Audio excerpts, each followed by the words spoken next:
1K Traders Academy. How to earn monthly 5 to 15% profit. To attend the workshop, contact the number given below. இப்போது புதிய அறிமுகம் ஆச்சி hotel sambar மற்றும் ஆச்சி இடிச்ச sambar 50 gram ரூபாய் 20 மட்டுமே. பிஜேபி வெற்றி பெற்றுட்டோமே அவங்க ரொம்ப பெரிய சந்தோஷத்துலேயே அவங்க இல்லை. 10 ஆண்டுகளாக வேற மாதிரியான அதிகாரத்தை சுவைச்சவங்க இப்போ 2 பேர் 3 பேருடைய தயவுல ஆட்சி செய்ய வேண்டியது முதல் முறையாக அந்த அனுபவத்தை கற்றுக்க போகிறாங்க. எந்த கருத்து கணிப்பும் எந்த எக்ஸிட் போலும் சொல்லாத வகையில் உத்தரப்பிரதேசத்தில் மிகப்பெரிய தோல்வி அவங்க சந்திச்சிருக்கிறாங்க. மிகப்பெரிய தோல்வினா அவர்கள் பெற்ற வெற்றியை கம்பேர் பண்ணுற போது இன்னைக்கு அவங்க வாங்கியிருக்க சீட்டு பெரிய தோல்வி தான்.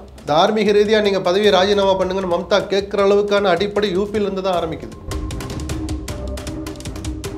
நீங்கள் எதை பெரிய ஒரு சாதனைன்னு சொன்னீங்களோ அந்த ராமர் கோயிலை உள்ளடக்கிய ஃபைசாபாத் தொகுதியில் நீங்கள் தோக்குறீங்க. மக்கள் சரியான பதிலடி கொடுத்தா நாங்கள் சாமி கும்பிடுறது இதெல்லாம் தமிழ்நாட்டில் இந்த விழிப்புணர்வு எப்பயோ வந்தாச்சு, தென் மாநிலங்களில் வந்தாச்சு. மடங்கள்லே கதியாக இருக்கிற அவ்வளோ இறை நம்பிக்கை கொண்ட கர்நாடக மக்களும் கூட தங்களுடைய வளர்ச்சி நம்மளை யார் நல்லா பார்த்து ஓட்டு போட ஆரம்பிச்சிட்டாங்க.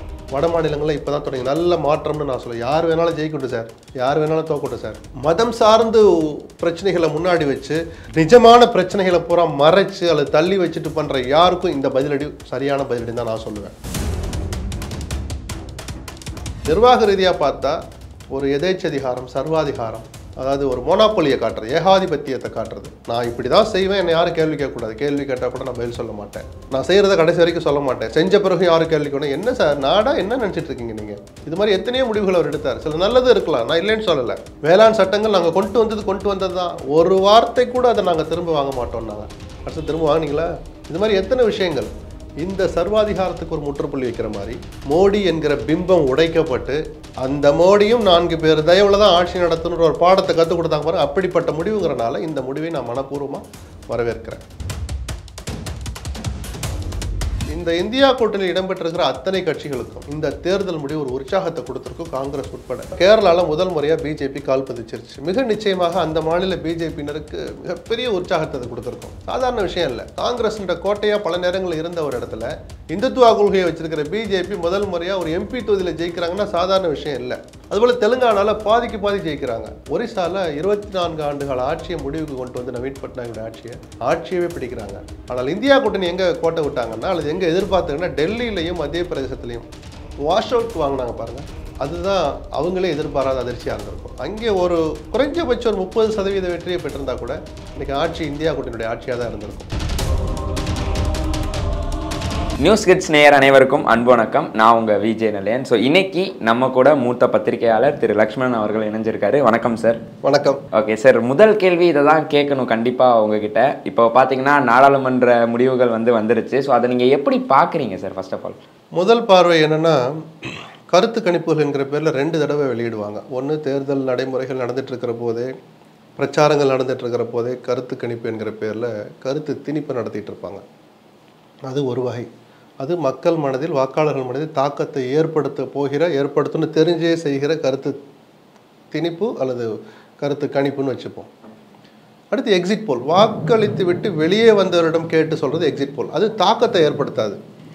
இந்த தடவை தான் புதுசாக கேள்வி போகிறோம். அது ஷேர் மார்க்கெட்டில் சில பேர் சில வேலைகள் செஞ்சு சம்பாதிக்கிறதுக்கும் பண்ணுறதுக்கும் பார்க்குறான்னு. எதுவாக இருந்தாலும் நான் 2யுமே எப்போதுமே மதிக்கிறது இல்லை. ஏன் நான் மதிக்கிறதுலாம் ஏதோ எத்தனையோ பேருடைய உழைப்பு அதில் இருக்குது. நான் அதை மறுக்கலை, அதை நான் கொச்சைப்படுத்தலை.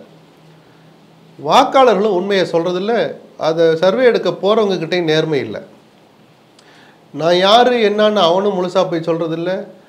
வாக்காளர்களுக்கு ஏன் அந்த பயம் சந்தேகம் வச்சுன்னா யாருன்னே தெரியலையே. நம்ம போனோட கேட்கும்போது நம்ம சொன்னோமே, என்ன பண்ணுவானோ, எது யார்கிட்ட போய் சொல்லுவானோ, நான் தாமரைக்கு போட்டேன்னு சொல்லிட்டேனே அப்படிங்கிற ஒரு பயம் சந்தேகம் கண்டிப்பாக இருக்கும். அது மாதிரி இவங்களும் ஆளுங்கட்சிக்கு யாராக இருந்தாலும் ஒரு குறிப்பிட்ட பிரிவினருக்கு சாதகமாக போடுறது, சர்வே எப்படி இருந்தாலும் அவங்க நினைச்சதை கொண்டாந்து பண்ணுறதுன்றது இப்படின்னு பல நேரங்களில் நிரூபிக்கப்பட்ட சில விஷயங்கள்னால தான் எனக்கு அது மேலே ஒரு ஈர்ப்பு இல்லாமல் போச்சு. இந்த முறையும் கருத்து கணிப்பும் தப்பாக போச்சு, எக்ஸிட் போலில் அந்த கணிப்பும் மிக தவறாக போயிடுச்சு. +/- 3% அல்லது 5% வரைக்கும் இருக்கலாம். சார் 210ன்னு சொன்னோம், 215 வந்துடுச்சு, இல்லை 200 வந்துடுச்சு அப்படின்னா ஒரு அலோவ் பண்ணுறாங்க அதை. ஆனால் இவ்வளவு பெரிய வித்தியாசத்தை யாருமே கணிக்கல. அப்போது யாராவது ஒருத்தர் ஏதாவது ஒரு வகையில் ட்விட்டர்லேயோ ஃபேஸ்புக்லேயோ அல்ல எந்த ஊடகத்தில் நீங்கள் அந்த கருத்து கணிப்பை வெளியிட்டீங்களோ அந்த ஊடகம் மூலமாக ஒருத்தராவது வருத்தம் தெரிவிச்சிருக்காங்களா? ஆக்சிஸ் மை இந்தியான்ற அந்த எம்டி மட்டும் கண்ணீர் விட்டு அழுதார். ஓப்பனாக சேனலில் அழுதார், பார்த்தோம். மிகச்சிறந்த உதாரணம். அவர் அழுதது நமக்கு ஒன்றும் சந்தோஷம் தரலை. தப்பு பண்ணிட்டோமேங்கிற அந்த உணர்வு அவரை தொலைச்சி எடுத்திருக்கு. அவரை இந்த நேர்மை, இந்த வெளிப்படைத்தன்மை மற்ற எல்லாருக்கிட்டே இருக்கணும். அது இல்லை. ஸோ கருத்து கணிப்புக்கு நேர்மாறா காங்கிரஸ் கட்சி அந்த அணி பெற்ற வெற்றி தான் தோல்விக்கு பிறகு அவர்களை கொண்டாட வைக்குது. நான் இல்லையே, நாங்கள் போகிற இடங்கள்லாம் அப்படி இல்லையே, அப்படி இல்லைன்னு அந்த 2 நாள் அவங்க ஏங்கி தவிச்சதை பல பேர்கிட்ட நான் பேசியிருக்கேன், பல பேரை நான் பார்த்துருக்கேன். இந்த வேலையை யாருமே செய்யக்கூடாது. அதுபோல் பிஜேபி வெற்றி பெற்றுட்டோமேன்னு அவங்க ரொம்ப பெரிய சந்தோஷத்துலேயே அவங்க இல்லை. 10 ஆண்டுகளாக வேறு மாதிரியான அதிகாரத்தை சுவைச்சவங்க இப்போ 2 பேர் 3 பேருடைய தயவில் ஆட்சி செய்ய வேண்டியது முதல் முறையாக அந்த அனுபவத்தை கற்றுக்க போகிறாங்க. எந்த கருத்து கணிப்பும் எந்த எக்ஸிட் போலும் சொல்லாத வகையில் உத்தரப்பிரதேசத்தில் மிகப்பெரிய தோல்வியை அவங்க சந்திச்சிருக்கிறாங்க. மிகப்பெரிய தோல்வினா அவர்கள் பெற்ற வெற்றியை கம்பேர் பண்ணுற போது இன்றைக்கி அவங்க வாங்கியிருக்க சீட்டு பெரிய தோல்வி தான். தார்மீக ரீதியாக நீங்கள் பதவியை ராஜினாமா பண்ணுங்கன்னு மம்தா கேட்குற அளவுக்கான அடிப்படை யூபியிலிருந்து தான் ஆரம்பிக்குது. பாதி இடம் கூட ஜெயிக்க முடியல. உத்தரப்பிரதேசத்தின் முகமாகவே யோகி வேணா இருக்கலாம் முதலமைச்சருங்க முறையில். ஆனால் அந்த மாநிலத்திலேயே தேசிய அரசியலுக்கு வந்த நாள் முதலாக 3வது முறையாக வாரணாசியில் போட்டியிட்டதன் மூலமாக உத்தரப்பிரதேசத்தின் இன்னொரு முகமாகவே தன்னை மாற்றிக்கிட்டவர் பிரதமர் மோடி. அவரே போன முறை 4.5 லட்சம் ஓட்டில் ஜெயிச்சுட்டு இப்போ 1.5 லட்சம் ஓட்டில் தான் ஜெயிக்கிறாரு. வாக்கு சதவீதம் இப்போ 1 ஓட்டு நாள் ஜெயிச்சாலும் அது வெற்றி தான், அதை நான் மறுக்கலை. எப்படிப்பட்ட பிம்பத்தை நீங்கள் நாட்டு மக்கள்கிட்ட காட்டினீங்க? அசைக்க முடியாத பிம்பமாக இருந்தார் மோடி. 4 லட்சம் 1 லட்சங்கிறது மிகப்பெரிய வித்தியாசம். 2வது, நீங்கள் எதை பெரிய ஒரு சாதனைன்னு சொன்னீங்களோ அந்த ராமர் கோயிலை உள்ளடக்கிய ஃபைசாபாத் தொகுதியில் நீங்கள் தோக்குறீங்க. மக்கள் சரியான பதிலடி கொடுத்தா. நாங்கள் சாமி கும்பிடுறது இதெல்லாம் தமிழ்நாட்டில் இந்த விழிப்புணர்வு எப்பயோ வந்தாச்சு, தென் மாநிலங்களில் வந்தாச்சு. மடங்கள்லே கதியாக இருக்கிற அவ்வளோ இறை நம்பிக்கை கொண்ட கர்நாடக மக்களும் கூட தங்களுடைய வளர்ச்சி நம்மளை யார் நல்லா பார்த்து ஓட்டு போட ஆரம்பிச்சிட்டாங்க. வட மாநிலங்களில் இப்போ தான் தொடங்கி நல்ல மாற்றம்னு நான் சொல்லுவேன். யார் வேணாலும் ஜெயிக்கட்டும் சார், யார் வேணாலும் தோக்கட்டும் சார். மதம் சார்ந்து பிரச்சனைகளை முன்னாடி வச்சு நிஜமான பிரச்சனைகளை பூரா மறைச்சு அல்லது தள்ளி வச்சுட்டு பண்ணுற யாருக்கும் இந்த பதிலடி சரியான பதிலடி தான் நான் சொல்லுவேன்.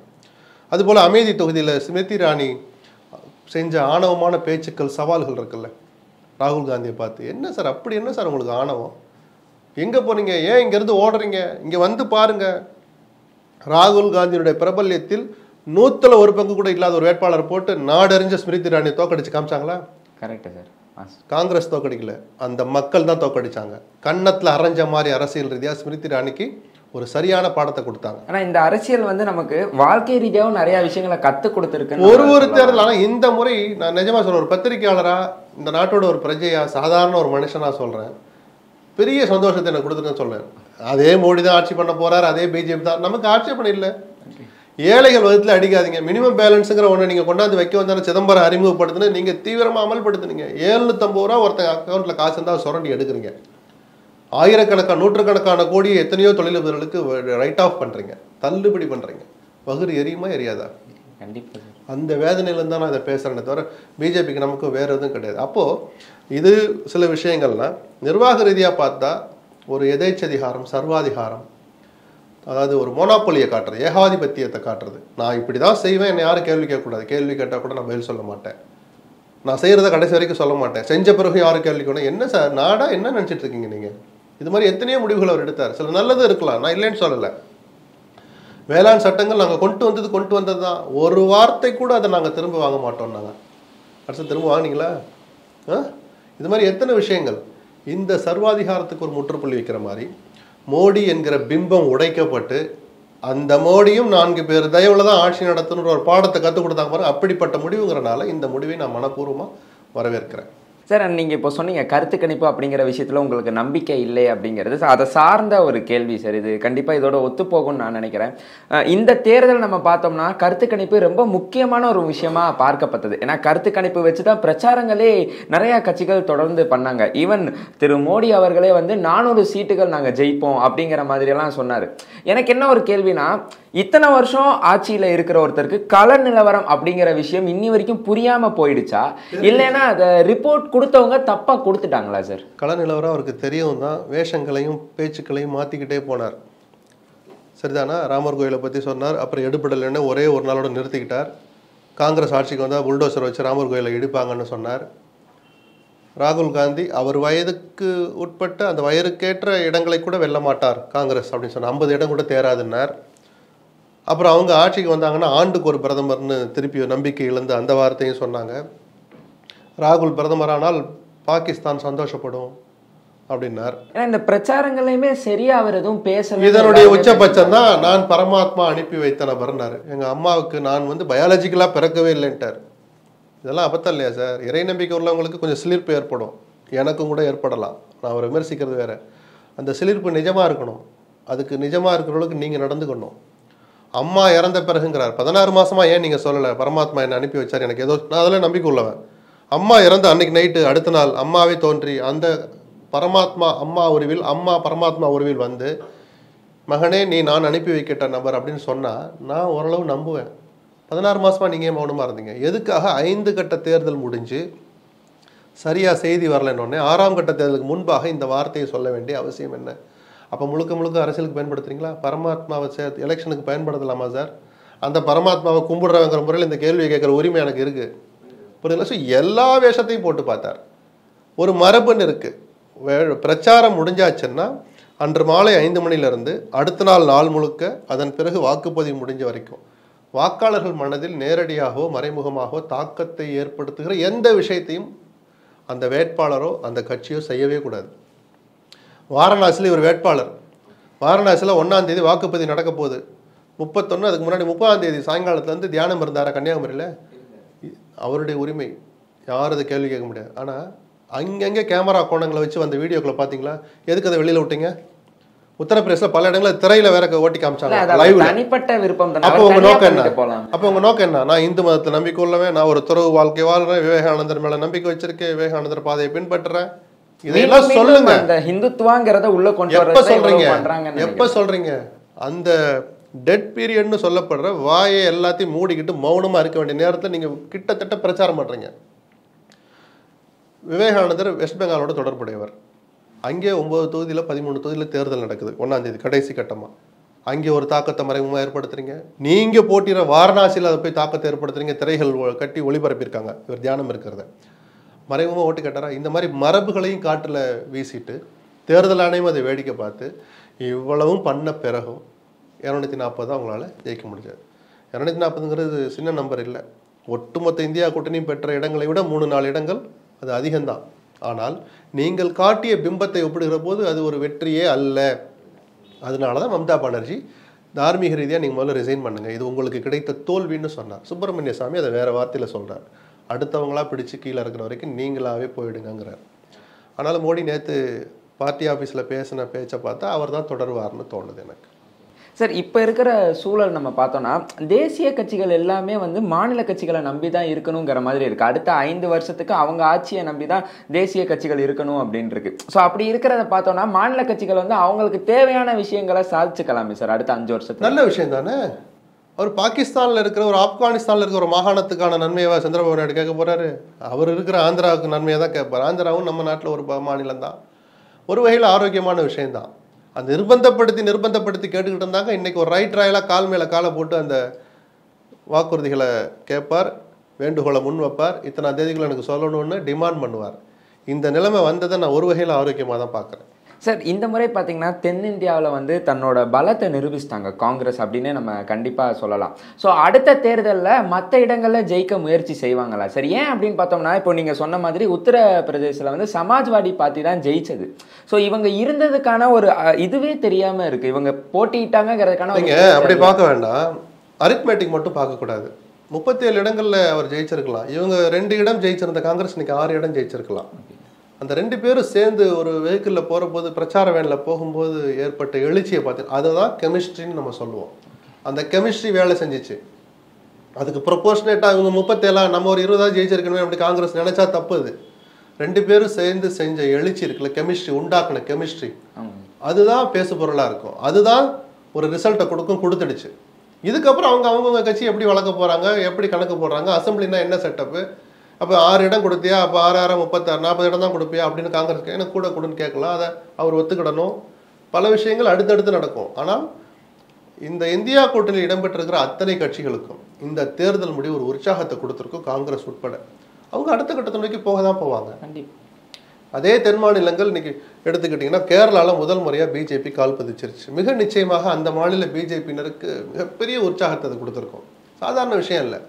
ஏன்னா இடதுசாரிகள் மதவாத அரசியலை முற்றும் முதலாக நிராகரிக்கிறவங்க, அதுக்கு நேர்மாறான அரசியலை பண்ணுறவங்க.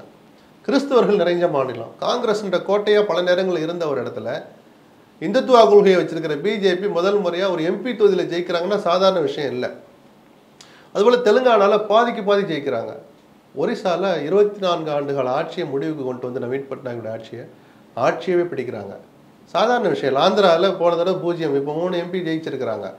ஸோ பிஜேபியினுடைய செயல்பாடுகளும் இந்த இடங்கள் எல்லாம் வளர்ந்துருக்கு. ஆனால் இந்தியா கூட்டணி எங்கே கோட்டை விட்டாங்கன்னா, அல்லது எங்கே எதிர்பார்த்தாங்கன்னா, டெல்லியிலையும் மத்திய பிரதேசத்துலையும் உத்தரகாண்ட்லையும் ஹிமாச்சல், அது கூட சின்ன மாநிலங்கள் 5-4ன்னு இருக்குது, வாஷ் அவுட் வாங்கினாங்க பாருங்கள். அதுதான் அவங்களே எதிர்பாராத அதிர்ச்சியாக இருந்திருக்கும். அங்கே ஒரு குறைஞ்சபட்சம் ஒரு 30% வெற்றியை பெற்றிருந்தா கூட இன்றைக்கி ஆட்சி இந்தியா கூட்டணியுடைய ஆட்சியாக தான் இருந்திருக்கும். ஸோ இதை ஒரு பாடமாக எடுத்துக்கிட்டு செஞ்ச தவறுகள், செய்ய வேண்டிய வேலைகள், இதையெல்லாம் வச்சு ஆய்வு பண்ணி அவங்களும் தங்களுடைய பாதையை பயணத்தை தொடர தானே போகிறாங்க. சார் அதே மாதிரி இப்போ மத்திய பிரதேஷ், உத்தரப்பிரதேஷ், ஹிமாச்சல் பிரதேஷ் இந்த 3 மாநிலங்கள் நம்ம எடுத்துக்கலாம் சார். இந்த 3 மாநிலங்களில் காங்கிரஸ் வந்து அவங்களோட கூட்டணியை வலுப்படுத்த என்ன விஷயங்கள் மேற்கொள்வாங்க சார்? என்ன விஷயங்கள் பண்ணுவாங்க?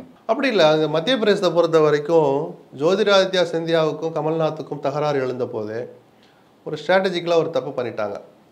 சிந்தியாவுக்கு வயசு இருக்குல்ல, இருக்கட்டும், கமல்நாத்தே இருக்கட்டும் சொல்லி அவரை முதலமைச்சர் ஆக்குனாங்க போன முறை. அதில் கோச்சுக்கிட்டு தான் சிந்தியா வெளியே போனார். அங்கே போய் பிஜேபியில் சேர்ந்து மத்திய அமைச்சராகவே ஆகிட்டார். சரி, அவர் போயிட்டாரு, கமல்நாத் அது ஒழுங்காக இருப்பார்னு பார்த்தா அந்த ஆட்சி முடிஞ்சு சட்டமன்ற தேர்தல் வருது. இப்போ இருக்கிற ஆட்சி இருக்குது, அந்த தேர்தல் வருது, தோல்வியை தழுவுறாங்க. அந்த தோல்வியை தழுவிய பிறகு கமல்நாத் ஆட்சியை இழக்கிறார். தேர்தல் முடிஞ்சு 1 மாதம் கூட ஆகல, பிரதமர் மோடியை போய் பார்க்குறார் கமல்நாத். ஸோ அங்கே இருக்கிற காங்கிரஸ் கட்சி தொண்டர்களுக்கு மனசு விட்டு போச்சு. யார் எந்த பக்கம் இருக்கா? கமல்நாத்தே பிஜேபியில் சேர போகிறாருலாம் ஒரு பேச்சு வந்த பிறகு அந்த மாநிலத்தில் எப்படி ஒரு பெரிய வெற்றியை எதிர்பார்க்க முடியும்? இந்த தவறை சரி செய்ய காங்கிரஸ் தவறிடுச்சு. இனிமேல் என்ன பண்ணுவாங்கன்னு கேட்டிங்கல்ல, இதை எப்படி சரி பண்ணுறேன்னு உட்காந்து பேசுவாங்க. ஹிமாச்சலில் காங்கிரஸ் ஆட்சி நடக்குது. 2 மாதம் முன்னாடி ராஜ்யசபா தேர்தல் நடந்தபோது 6 காங்கிரஸ் எம்எல்ஏக்கள் சிங்விக்கு எதிராக ஓட்டு போட்டு காங்கிரஸ் கேண்டிடேட்டே தோக்கடிச்சாங்க. அப்போவே சில வேலைகளை பண்ணியிருக்கணும், பண்ணலை. இப்போ ஒட்டுமொத்தமாக தோற்றுருக்குறாங்க. 4 இடத்துலையுமே தோல்வியை தழுவியிருக்கிறாங்க. அவங்க சுய பரிசோதனை செய்வாங்க. கட்டமைப்பு ரீதியாக என்ன பண்ணலான்னு யோசிப்பாங்கல்ல. வழக்கமான நடைமுறைகள் தான், பெரிய ஃபார்முலாலாம் ஒன்றும் கிடையாது. துணிச்சலான முடிவுகள் எடுக்கணும், அதை அமல்படுத்தணும் சரியான நேரத்தில், அவ்வளோதான். ஓகே சார், இப்போ நம்ம திமுக சார்ந்த ஒரு கேள்வி நான் முன்வைக்கணும் அப்படின்னு ஆசைப்படுறேன் சார். தமிழகம் மற்றும் புதுச்சேரி 2ஐயும் சேர்ந்து 40க்கு 40 வெற்றி பெற்றிருக்காங்க. இந்த வெற்றி எவ்வளோ பெரிய வெற்றி சார் திமுக கூட்டணி? பிரம்மாண்டமான வெற்றி, எல்லாரும் எதிர்பார்த்தது தான். 1-2வது எதிரணி ஜெயிப்பாங்கன்னு பார்த்தோம். அதுக்கான வாய்ப்புகள் வந்து கிட்ட வந்தும் போயிடுச்சு. ஸ்டாலினுடைய தலைமை பண்புக்கு, அவருடைய ஸ்ட்ராட்டஜிக்கு கிடைச்ச வெற்றின்னு நம்ம சொல்லலாம். கலைஞருடைய மறைவுக்கு பிறகு அவர் சந்திக்கிற 4வது பொது தேர்தல் இது. 19 நாடாளுமன்ற தேர்தல், 24 நாடாளுமன்ற தேர்தல், நடுவில் வந்த 21 சட்டமன்ற தேர்தல், 3லையுமே பிரம்மாண்டமான வெற்றி. உள்ளாட்சி தேர்தல் 3 கட்டமாக நடந்துச்சு. அந்த 3 தேர்தல்கள்லையுமே 80-90% வெற்றியை பெற்றது திமுக. ஸோ அவர் தலைவர் பொறுப்பேற்ற பிறகு 4 வெற்றிகளை நிரூபித்து காமிச்சிருக்கிறார். அது அவருடைய தலைமை பண்புக்கு கிடைச்ச வெற்றி. கூட்டணியை தக்க வச்சு, வடிவம் மாறாமல், அதில் சில கருத்து வேறுபாடுகள் எழுந்தபோது சரிப்படுத்தி, கூடுதல் இடங்கள் சில பேர் கேட்டபோது புரிய வச்சு, அதை தக்க வச்சு எடுத்துகிட்டு போனதுங்கிறது சாதாரண விஷயம் இல்லை. அதை கரெக்டாகவே செஞ்சார், அதற்கான பலனும் கிடைச்சிருக்கு. ஆனால் இது ஏதோ நம்ம செய்கிற எல்லாத்தையுமே மக்கள் ஏற்றுக்கிட்டாங்கன்னு நினச்சிடக்கூடாது. முதலமைச்சர் ஸ்டாலின், திமுக தலைவர் ஸ்டாலின், இந்த ஆட்சியிலும் தவறுகள் நடக்குது. அந்த தவறுக்கும் சேர்த்து அங்கீகாரம் கொடுத்துருக்காங்கன்னு நீங்கள் தயவு செய்து நினச்சிடாதீங்க. நீங்களும் சுய பரிசோதனை பண்ணுங்கள், எங்கே தவறு நடந்திருக்கு. இதை நீங்கள் கவனமாக எடுத்துகிட்டு போகலைன்னா இந்த 40க்கு 40 கொடுக்குற மமதை இருக்குல்ல, ஒரு அலட்சியம் இருக்குல்ல, 26 சட்டமன்ற தேர்தலில் திமுகவை நிச்சயமாக பாதிக்கும். அது வராமல் பார்த்துக்கிறது மிக சவாலான காரியம். ஸ்டாலின் என்ன செய்கிறாருன்னு பார்ப்போம். அதிமுக வந்து இந்த தேர்தலில் ஒரு தோல்வி, பயங்கரமான ஒரு தோல்வி அப்படின்னு நம்ம சொல்லலாம். ஸோ அந்த தோல்வியில இருந்து அவங்க என்ன பாடம் கற்றுக்கொள்ளணும் சார்? இல்லை, எங்கே தவறு பண்ணணும்னு அவர் தான் முதல்ல அவசரமாக சுய பரிசோதனை செய்ய வேண்டிய ஆள் எடப்பாடி தான். பெரிய தோல்விகள் நடந்தபோது கூட ஜெயலலிதா ஆட்சி காலத்தில் 30% சுற்றி தான் பெர்சன்டேஜ் இருக்கும் வாக்கு. தோல்வி அடைஞ்சால் கூட 30 தக்க வைப்பாங்க. ஆனால் இப்போ நான் ஏற்கனவே சொன்ன மாதிரி தேர்தலுக்கு முன்பே சில பேட்டிகளில் சொன்னேன், 25%க்கும் குறைந்தால் அதிமுகவில் சில சலசலப்புகள் எழும். தலைமை பண்பு மேலே கேள்வி வரும், தலைமையை நோக்கி கேள்வி எழுப்புவாங்க. தொண்டனுக்கு அந்த ஃபோரம் இல்லை. சில நிர்வாகிகள் பூட்டி அறைக்குள்ளேயாவது கேட்பாங்க, என்னென்ன இப்படி ஆயிடுச்சு, நம்ம ஏதாவது பண்ணணும்னே. அசம்பிளி எலெக்ஷன் 2 வருஷம் கொடுத்து கடகடன்னு ஓடி போயிடும். அப்போ நீங்கள் எடுத்த எந்த முடிவு தப்பு, இல்லை இப்படி இருக்க வேண்டாமே, பிஜேபியோட கட் பண்ணிட்டு வந்தது தப்பா? சட்டமன்ற தேர்தலில் நிஜமாக பிஜேபி ஒரு சுமை தான். ஆனால் நாடாளுமன்ற தேர்தலில் பிஜேபிங்கிறது அவங்களுக்கு ஒரு வரம் தான். பிஜேபி எந்த அணியோடு சேர்ந்தாலும் அந்த அணி வெற்றி கூட்டினது இருக்குது. கணிசமான இடங்களில் வெற்றி பெற்றிருக்கிறாங்க கடந்த காலங்களில். அப்போ அதை சுட்டி காட்டலாம். 23% இப்போ வாக்கு வங்கி குறைஞ்சிடுச்சு.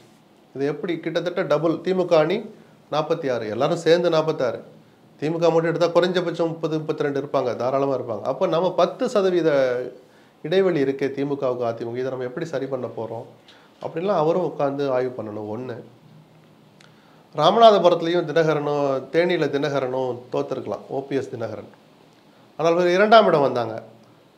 அதை விட கவனிக்க வேண்டிய விஷயம், அந்த 2 தொகுதியிலையும் அதிமுக டெபாசிட் போயிடுச்சு. எந்த அதிமுக தொண்டனும் இதை ரசிக்க மாட்டான். அது கவனிக்க தகுந்த தொகுதி. மேலும் 7 தொகுதிகளில் டெபாசிட் போயிருக்கு. தலைநகர் சென்னையிலே 2 தொகுதியில் டெபாசிட் போயிருக்கு. தேமுதிக போட்டியிட்ட மத்திய சென்னையிலையும் போயிடுச்சு. தென் சென்னையில் அதிமுக கேண்டிடேட், ஊரறிஞ்ச கேண்டிடேட், எக்ஸ் எம்பிங்கிற அடையாளத்தோடு என்ன ஜெயவர்தனும் டெபாசிட் இழந்திருக்கிறார். துரதிருஷ்டவசமானது தான். இந்த நிலைமையை எவ்வளோ சீக்கிரம் சரி பண்ணுறாங்களோ அவ்வளோ சீக்கிரம் அதிமுகவுக்கு நல்லது. அப்போ கட்சியை ஒற்றுமைப்படுத்தலாமா? ஏன்னா அவர் இடத்துக்கு இனிமேல் ஆபத்து வரப்போகிறதில்ல. நான் பொதுச் செயலராக இருக்கிறேன், என்ன பண்ணலாம் சொல்லுங்கன்னு கொஞ்சம் இறங்கி வந்தார்னா அவருக்கும் நல்லது, கட்சிக்கும் நல்லது. அது இறங்கி வரதா அர்த்தம் இல்லை, மண்டி போடுறதில்லை. பெரிய மனசு பண்ணி சில விஷயங்களை புரிஞ்சுக்கிறது. நேற்று அவர் அறிக்கை விட்டுருக்கிறார். நானே சந்தோஷப்படுற மாதிரி, ஆச்சரியப்பட்ட மாதிரி இல்லை 2 வார்த்தைங்க இருக்குது. நடந்து முடிந்த தேர்தல் நமக்கு சில பாடங்களையும் படிப்பினைகளையும் தந்திருக்கிறது. 26 தேர்தலை எப்படி எதிர்கொள்வது என்று அப்படின்னு சொல்ல. எந்த தலைவர் இவ்வளோ வெளிப்படையாக படிப்பினைங்கிற வார்த்தையெல்லாம் சொல்லவே மாட்டாங்க. இவர் தனிச்சலாக சொல்லியிருக்கிறார். அதனால தான் எனக்கு அது ஆச்சரியமாக இருந்துச்சு. ஒரு தலைவனுக்கு இருக்க வேண்டிய நேர்மையான வெளிப்படையான வார்த்தை, அந்த உணர்வு, அது எடப்பாடிகிட்ட இருந்தது எனக்கு சந்தோஷம்தான். அதை மனப்பூர்வமாக அவர் சொல்லியிருந்தாருன்னா, அதை செயல் வடிவத்திலையும் காட்டினாருன்னா நிச்சயமாக அதிமுகவுக்கு எதிர்காலம் உண்டு. ஜூன் 4க்கு பிறகு அதிமுகவே இருக்காதுன்னு அண்ணாமலை சொன்னதெல்லாம் சும்மா ஒரு இந்த கதை தான். அதெல்லாம் அவ்வளோ சுலபத்தில் அதிமுக அழியாது. 40க்கு 40 தோற்ற பிறகும் அதிமுக பெரிய இயக்கம் தான், அதில் மாற்று கருத்தே இல்லை. சில விஷயங்களை புரிஞ்சுக்கிற மாதிரி எடப்பாடி நடந்துக்கிட்டாருன்னா அது வெற்றியை கொடுக்குற பெரிய கட்சியாகவும் இருக்கும். தோல்வியவே சந்திச்சுக்கிட்டு இருந்தால் தொண்டர்கள் சோர்ந்து போயிடுவாங்க. அதே மாதிரி திரு அண்ணாமலை அவர்கள் ஒரு விஷயம் திருப்பி சொல்லிக்கிட்டே இருந்தார். தமிழகத்தில் எத்தனை இடங்கள் ஜெயிக்கிறோங்கிறத தாண்டி எத்தனை வாக்குகள் பெறுறோங்கிறத தான் நாங்கள் பார்க்குறோம். ஸோ அண்ணாமலை அவர்களை எந்த வேலைக்காக அனுப்பிச்சு வச்சாங்களோ அந்த வேலையை சரியாக அவர் செஞ்சு முடிச்சிட்டாருன்னு நீங்கள் நினைக்கிறீங்களா சார்? இல்லை, அப்படி இல்லை. அவர் 2 விஷயங்கள் பார்த்தார். ஒன்று, நம்ம தனியாக நின்னா தான் நம்ம கட்சியினுடைய பலத்தை நிரூபிக்க முடியும், கேட்க முடியும் அப்படின்னு சொல்லி தனியாக நிற்க அனுமதி வாங்கினார். மேலிடம் அது அனுமதிச்சது. பாத யாத்திரையெல்லாம் போனார். இன்றைக்கி அவங்க அறிவிச்சிருக்கிற பெர்சன்டேஜை முழுசாக எடுத்துக்கலனா கூட கிட்டத்தட்ட 8லேருந்து 10% பிஜேபி வந்துடுச்சுன்னு நம்ம எடுத்துக்கலாம். அப்போ 5%லேருந்து 8 அல்லது 9 அல்லது 10க்கு கொண்டு வந்துட்டார். ஏன்னா தனியாக பிஜேபி இவ்வளோதானு போடுறதுக்கு ஃபார்முலா இல்லை. ஓரளவுக்கு ரஃபாக கணக்கு போடலாம். நாம் தமிழரை தவிர வேறு யாரும் என்னோட பெர்சன்டேஜ் தான் சொல்ல வாய்ப்பே இல்லை. அதிமுக ஓரளவு சொல்லலாம், 33 இடங்களில் நின்னதுனால. அதான் 23 நம்ம சொல்கிறோம். அப்போ வாக்கு வங்கி உயர்த்தி காட்டியிருக்கிறேன்னு அவர் சொல்லலாம். பட் ஜெயிக்க காட்டலையே, தானே ஜெயிக்கலையே அப்படிங்கிற ஒரு மைனஸும் இருக்குது. இதை கட்சியுடைய தேசிய தலைமை எப்படி பார்க்குதுன்னு பார்க்கணும். அல்லது எல்லாரும் சேர்ந்து இப்படி பண்ணி ஒரு இடம் கூட ஜெயிக்காமல் நம்மளை இப்படி இக்கட்டில் ஓவராலாக பார்த்துட்டிங்களே, 2 பேரை நம்பி இருக்கிற மாதிரி இருக்கு. இல்லை எடப்பாடி ஒரு 10 இடம், இப்போ நீங்கள் கூட்டி பார்த்திங்கன்னா 15 தொகுதிகளில் அதிமுக பிஜேபி வாங்கின ஓட்டை கூட்டிங்கன்னா திமுக விட அதிக ஓட்டாக இருக்கும். இன்னொரு 6 தொகுதிகளில் 50,000க்குள்ளே டிஃப்ரென்ஸ் இருக்குது. கெமிஸ்ட்ரி ஒர்க் அவுட் ஆனால் அந்த 6 தாண்டி 10 கூட 25 இடங்களில் வெற்றி பெற்றிருக்க முடியும் அந்த அணி. இது அவங்களும் கணக்கு போடுவாங்க. இந்த ஆட்சி அமைக்கிற வேலையெல்லாம் முடிச்சுட்டு உட்காந்து யோசிச்சாங்கன்னா இதை பற்றியும் பேச்சு வரும். அப்போ இப்படி ஒரு வாய்ப்பு விட்டுட்டோமே, இனிமேல் அதை சரி பண்ணுவோன்னு அவங்க நினைக்கிறாங்களான்னு பார்க்கணும். இப்போ அமைச்சரவை அமைக்க போகிறாங்க. தமிழ்நாட்டில் ஒருத்தர் கூட ஜெயிக்கலை. ஆனால் ஒரு எம்பி இருக்கிறார். யார்? முருகன் ஆல்ரெடி ராஜ்யசபா எம்பியாக இருக்கிறார். அவர் அமைச்சராக்குறாங்களா தொடர்ச்சியாக? இல்லை அவருக்கு பதிலாக அண்ணாமலை ஆக்குறாங்களா, தமிழிசை ஆக்குறாங்களா? யாரோ ஒருத்தரை கண்டிப்பாக அமைச்சராக்குவாங்க. அதுவும் தமிழ்நாடு பிஜேபியில் ஒரு தாக்கத்தை ஏற்படுத்தும், ஒரு வெற்றிடத்தை ஏற்படுத்தலாம், உற்சாகத்தை ஏற்படுத்தலாம். பொறுத்திருந்து பார்ப்போம். பாஜக தன்னுடைய பலத்தை ஒடிஷாவில் காமிச்ச மாதிரி 2026 தமிழகத்திலையும் காமிப்பாங்க அப்படின்னு சொல்லிட்டு தமிழகத்தை சேர்ந்த பாஜகவினர் தொடர்ந்து சொல்லிக்கிட்டே இருக்காங்க. அதை நீங்க எப்படி சார் பாக்குறீங்க? அதுக்கு சாத்தியக்கூறுகள் இருக்கா? மிக நிச்சயமா இல்லை. வரப்போற தேர்தல் நான் சொன்ன சில மாமாங்கமாவது ஆகும். அதுக்கு நீங்க முதல்ல தமிழ்நாட்டு மக்கள் மனசுல இடம் பிடிக்கணும். நீங்க என்ன மோடி எதிர்ப்பு உணர்வு, பிஜேபி எதிர்ப்பு உணர்வை மங்காம வச்சுக்கிட்டு தான் இருக்கிறீங்க. யாரு? பிஜேபி அதை பண்ணிட்டு இருக்கு. தமிழ்நாட்டு நலன்னு நீங்கள் எதையுமே செய்ய மாட்டீங்க. எப்படி உங்களை மக்கள் ஏற்றுக்குவாங்க? சரிதானே? ஒடிசாவில் நடந்ததெல்லாம் அவ்வளோ சுலபத்தில் தமிழ்நாட்டில் நடக்காது. அப்படின்னா இந்த தேர்தலே அது பிரதிபலிச்சிருக்கணும். இன்னைக்கு உங்களை துரத்தி தான் அடிக்கிறாங்க. வாக்கு சதவீதம் உயர்ந்திருக்கிறத நான் மறுக்கலை.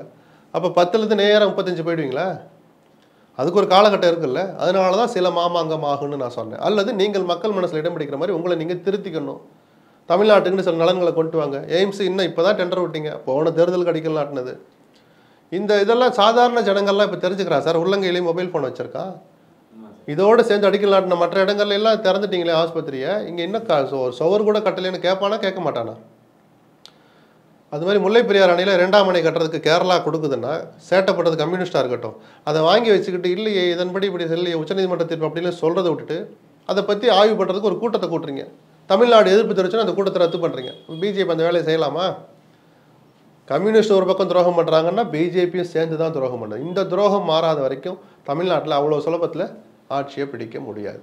உண்மை சார், நீங்கள் சொன்னது உண்மையான ஒரு விஷயம். அண்ட் அதே மாதிரி பார்த்தோம்னா நாம் தமிழர் கட்சி நம்ம எடுத்துக்கலாம். இந்த தேர்தலில் பார்த்தோம்னா பல இடங்களில் பல லட்ச வாக்குகள் அவங்க பெற்றிருக்காங்க. சட்டமன்ற தேர்தலும் சரி, நாடாளுமன்ற தேர்தலும் சரி, வெற்றியை நிர்ணயிக்கிறதுக்கு மிக முக்கியமான ஒரு பங்களிப்பு நாம் தமிழர் கட்சி கொடுத்துருக்காங்க அப்படின்னு நம்ம சொல்லலாம். அதை நீங்கள் எப்படி சார் பார்க்க? நிச்சயமாக இவ்வளோ ஒரு கட்சியை இவ்வளவு சிரமங்களுக்கு இடையில் நடத்திட்டு வந்து துரோகங்கள் விலகல்கள் எல்லாம் தாண்டி ஃபினான்ஷியல் கிரைசிஸ் அத்தனை தாண்டி ஒரு கட்சியை இருப்பாக வச்சிருக்கிறதே பெருசு நடத்திக்கிட்டு வருது. அங்கீகாரம் பெறுகிற அளவுக்கு இன்றைக்கி 8.something வாங்கிட்டார். 8% தாண்டினாலே, பதிவான வாக்குகளில் 8% வாங்கினாலே அந்த கட்சி அங்கீகாரம் பெற்றதாக அறிவிக்கப்படும். அங்கீகாரத்தை வாங்க போகிறார். நல்ல விஷயம், வாழ்த்துக்கள் சொல்லலாம். ஆனால் அந்த 8 போதுமா? 10, 15 எப்போ போவார் அப்படின்னு ஒரு கேள்வி இருக்குது. விஜயோடு இணைந்து பணியாற்ற தயார்னு ஒரு நூல் விட்டுருக்கிறார். நூல்லாம் ஏதோ அசிங்கமாக நான் சொல்லலை. ஒரு கருத்தை இது நாள் வரைக்கும் தான் கடைபிடித்து வந்த ஒரு கொள்கையை கொஞ்சம் மாற்றி கூட்டணிக்கும் தயாருங்கிற மாதிரி ஒரு கருத்தை வெளியிட்டு. ஆனால் அவர் ஒரு விஷயம் சொல்லியிருந்தாரு சார், இப்படி வந்து நான் சொன்னனால தான் விஜய் அவர்கள் கட்சி ஆரம்பிச்சு. அதெல்லாம் இருக்கட்டும், இதெல்லாம் எதுக்கு சொல்றாரு? எங்க 2 பேருக்குள்ள ஒரு கெமிஸ்ட்ரி இருக்கு அல்லது ஃப்ரீக்வன்சி செட் ஆகுது. ஒருவேளை இந்த கூட்டணி நடந்தா 2026 தேர்தல் எதுவும் மாற்றம் இது அப்புறம் இன்னும் முதல்ல எவ்வளவோ நடக்கணுமே. விஜய் முதல்ல கட்சிக்கு பேர் தான் வச்சிருக்க, கொள்கையை சொல்லட்டும், அவர் களத்துக்கு வரட்டும், அவர் அரசியல் பண்ணட்டும், அவர் யாருன்னு நாம புரிஞ்சுக்கணும். அப்புறம் அதே மாதிரி சீமானும் அவரை பற்றி புரிஞ்சுக்கணும், சீமானை பற்றி அவர் புரிஞ்சுக்கணும். அவர் கொள்கை சீமான் கொள்கைக்கு நேர் எதிராக இருந்தால் எப்படி ஒன்றா சேருவாங்க? தேர்தல் கூட்டணி கொள்கை கூட்டணி இல்லை. மற்ற எவரையும் விட சீமான் கொள்கையை கொஞ்சம் பார்க்குறவர், நான் அதை அடித்து சொல்லுவேன். சரிதானா? அப்போ அது சிங்க் ஆனதான் அவர் அதை ஒத்துக்குவார். அதெல்லாம் நடக்கிறதுக்கு இன்னும் 1 வருஷம் இருக்குது, அதெல்லாம் அப்புறம் பேசுவோம். இப்போதைக்கு இந்த கட்சி இந்த அளவுக்கு கொண்டு வந்ததில் ஒரு பெரிய சாதனை தான்.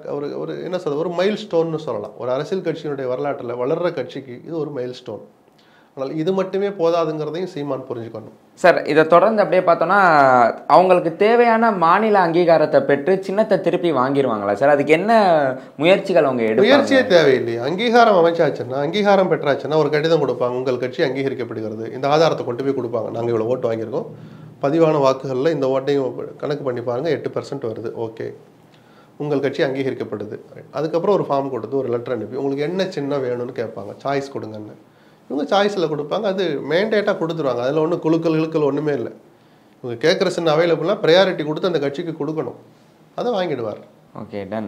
Thank you sir, thanks a lot. நிறையா விஷயங்கள் உங்ககிட்ட இருந்து நாங்கள் தெரிஞ்சுக்கிட்டோம். நிறையா யோசிக்கிற மாதிரியான பதில்கள் நீங்கள் சொன்னீங்க. ஸோ மக்களே, இந்த வருட தேர்தல் நமக்கு நிறைய பாடங்கள் கற்றுக் கொடுத்துருக்கு, அதான் உண்மை. நிறையா விஷயங்கள் நம்ம பார்த்தோம். அண்ட் இந்த பேட்டியிலுமே லக்ஷ்மணன் சார் நிறையா விஷயங்கள் அவ்வளவு அழகாக சொன்னார். ஸோ மீண்டும் உங்களை சந்திக்கும் வரை உங்களுடன் விடைபெறுவது உங்கள் நெல்லையன் மற்றும் மூத்த பத்திரிகையாளர் லக்ஷ்மணன் அவர்கள். நன்றி, வணக்கம். 1K Traders Academy. How to earn monthly 5 to 15% profit. To attend the workshop, contact the number given below.